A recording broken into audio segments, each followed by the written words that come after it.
What's going on, everybody? I'm Jory Goodman, the Time Teller. So guys, you've read the title of this episode. You know that we're going to be talking about Bulova today. Now, Bulova is a watch manufacturer that I kind of have a complicated, a little bit rocky history with, because on one side, they make really prolific, very orologically significant watches like the Bulova Lunar Pilot. It's a space chronograph, like literally the watch was worn in space. It's very tasteful, very simple, but really cool, and again, with a very rich history. I would absolutely love to own one of those. And then on the other hand, they make absolutely grotesque watches like the Bulova Precisionist. Now I have to almost wince when I say that because I've actually owned one of those, guys. It was given to me as a gift. I tried very hard to get into it. It just was not happening. It was just not for me. And then who could ever forgive Bulova for what they did to Wittnauer? Okay, Wittnauer was one of the most beautiful, elegant, tasteful companies owned by Longines at one point, and then Bulova came into the picture and destroyed them. But seriously, when we go back in time, Bulova made some really cool watches, and one of which is kind of making me rethink the whole Homage thing.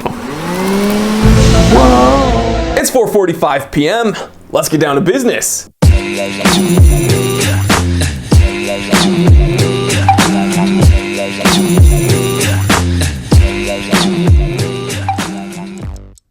Alrighty, so in a very recent episode, I actually made a list of Rolex homages from companies I like, and Bulova made the list with their Super Seville. Now guys, again, I consider Bulova a company I generally respect. They make some cool watches, it's just, you know, why did you ruin Wittnauer? Now, the truth about these Sevilles and the Super Sevilles, whatever you want to call them, they're kind of hit or miss because some of them look very nice and they look like kind of well-made homages of a Rolex Datejust, and then other ones have very deep set chapter rings and they look really, really cheap. But as I went down the rabbit hole researching these Super Sevilles from Bulova, there was another Rolex homage they made and kind of fell into my lap and onto my wrist. That's right, I'm talking about my Bulova Oceanographer 333. Now, what's really funny about this Rolex homage from Bulova is that these Oceanographers came out about a decade before the Super Sevilles, and these are actually the better made version. So let's go ahead and look at the specs of this Bulova Oceanographer 333,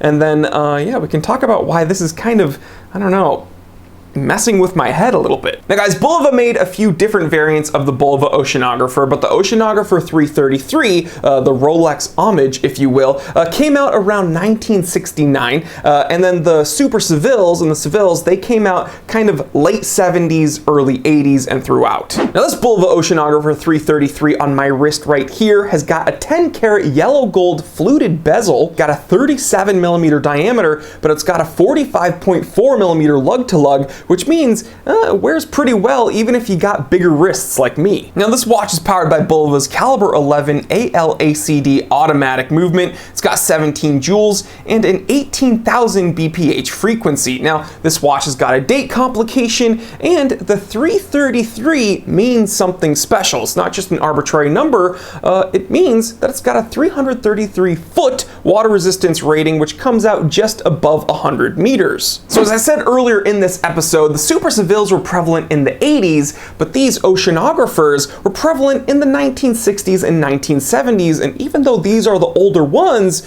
these kind of have better build quality. Now I know that's kind of subjective, but I've worn both the Sevilles and these Oceanographers, and this one, man, this one's pretty impressive. I mean, when we're simply looking at detailing and finishing, these Oceanographer 333s, they seem to be a bit more upscale overall. I mean, it's got a nice set of robust stick hands, the pristine champagne dial, the perfectly patinated applied indexes, and a very tastefully executed date window with a magnifier to go along with it. So, you know, you either love or hate those. And yes, this Oceanographer's got a 10 karat yellow gold fluted bezel. But again, in my opinion, one of the most impressive parts about this watch is that 333, that 333 foot water resistance rating from a watch from the 1960s. That's pretty dang cool. Now to the conundrum, as it were. I said this watch has kind of messed with my head. Has this watch turned me into an Homage lover? No. But personally, having a good bit of experience with Rolex Datejusts and Rolex dates, I currently own 2 Rolex dates in my collection right now. You can see that video up here where I compare them. It is refreshing to see another company pull off an homage, a vintage homage, so well. And again, it's kind of fun that not a lot of people know about this one. Now guys, full disclosure, there is going to be some differences between this Bulova Oceanographer and a Rolex Datejust or a Rolex date. So first up, right off the bat, while this does wear like a proper Rolex Oyster case and it does have a 100-meter water resistance rating, it doesn't have a threaded crown. And this Bulova actually wears a bit bigger than a 36mm vintage Rolex. So, you know, it's 37mm. I know only one little millimeter, but that 45.4mm lug to lug, that does make it take up a little bit more real estate on the wrist. But that's not necessarily a bad thing, especially if you're a bigger dude like me with 7.5-inch wrists. So in conclusion, guys, this is kind of a really fun take on a Rolex homage, and yeah, it's made me rethink how I feel about all Rolex homages. Clearly some pull it off better than others, and there's kind of a fun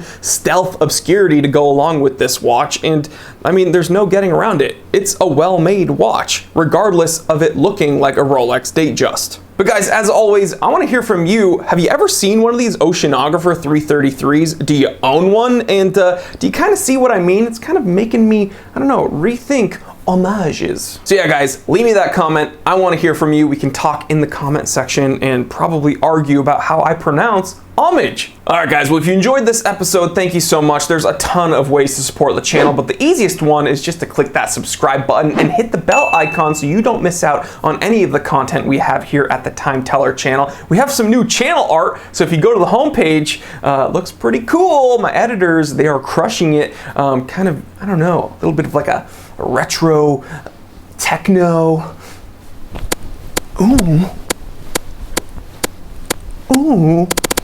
And if you still want to do some holiday shopping, you haven't gotten it out of your system yet, then go ahead and check out my affiliate store on Amazon. We have a bunch of stocking stuffers in the description. I've made a whole episode talking about those, so if you want to check that out, click up here. And if there's anything left after the Black Friday sale, then you can go to www.thetimetellershop.com and check out what we have. We have a bunch of T3 merch. That's right, t-shirts, champion sweaters, and coffee mugs and prints. Man, we are just, it looks like me. I don't know how we could ever outdo that. Like, I am so stressed because I don't know if I will ever be able to outdo that product line. But just look how gorgeous it looks. All right, all jokes aside, guys, thank you so much for the support. I love you. Hope you had an awesome Thanksgiving. And yeah, hope you ate a lot of food. And to everyone that doesn't celebrate Thanksgiving, that's fine. I love you too. Please like, comment, subscribe, share this with everyone you know. I'm Jory Goodman, the Time Teller. Always remember, I didn't invent time.